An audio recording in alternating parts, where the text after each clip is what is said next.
Well, Florida Congresswoman Cammack, I'm sorry, that was in there, is exposing Nancy Pelosi's shocking remarks on the Afghanistan conflict. Cammack tweeted yesterday, just wrapped up a call with Secretary Austin, Secretary Blinken, and General Milley for a second time on Afghanistan during the Q&A with members. Speaker Pelosi just said, everything sounds like it's in a good place. Everyone just needs to get to the airport. Unbelievable. Well, that Congresswoman joins me now with more. Congresswoman, there's a lot of talk today about how out of touch Joe Biden is, President Biden, but how out of touch is Nancy Pelosi, given what you heard on that call? You know, I think it speaks volumes of not just the administration and how they have handled this utter and total failure of a withdrawal, but Democratic leadership in general. When the Speaker of the House is saying that everything seems to be in a good place, everybody just needs to get to the airport. You know, it took me about 10 minutes just to get my jaw up off the desk.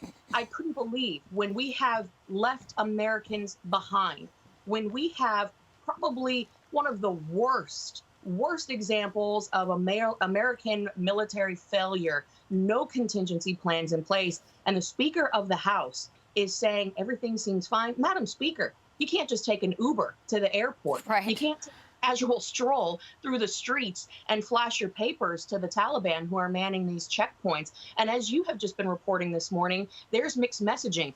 There's officials saying, stay at home, shelter in place, don't come to the airport.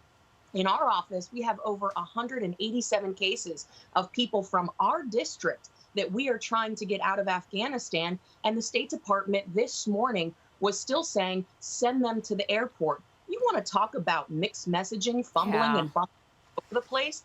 This is across the board, an utter and total failure of leadership. Yeah, it's very dangerous mixed messaging. Yeah. So Joe Biden claims that al-Qaeda is gone. Our own Jennifer Griffin actually pressed Pentagon's press secretary, John Kirby, on this. Take a listen to this. I want to get your reaction. Interest do we have in Afghanistan at this point with al-Qaeda gone? We know that al-Qaeda is a presence, as well as ISIS, in Afghanistan, and we've talked about that for quite some time. The president just said that there is no al-Qaeda presence in Afghanistan, and that does not seem to be correct. What we don't think is that what we believe is that there isn't a presence that is significant enough to merit a threat to our homeland as there was back on 9/11 20 years ago. Oof. Congresswoman Cammack, I want to get your reaction to that. In addition, I'd like to ask you, I'm sure you've been in touch with some of your counterparts in Congress on the Democrat side. What are they making of this? Are they embarrassed? Do they stand with the president? No, I have spoken with Democratic members as well as their staff. They are royally embarrassed. This is the bumbling, fumbling Biden show. And you hear just right there, John Kirby, the Pentagon press secretary, sounding more like Morse code than actually able to articulate one coherent sentence. They're not even comfortable with the lines of nonsense that they are trying to sell the American people on. That is what is so disturbing. You know, this is a time in American history, a point in our nation where we need to come together as Americans. We don't leave people behind. We should be focused on getting to the bottom of this and having accountability in the near-term future. But right now, we have people in country. We have to get them out. We should be focused on that.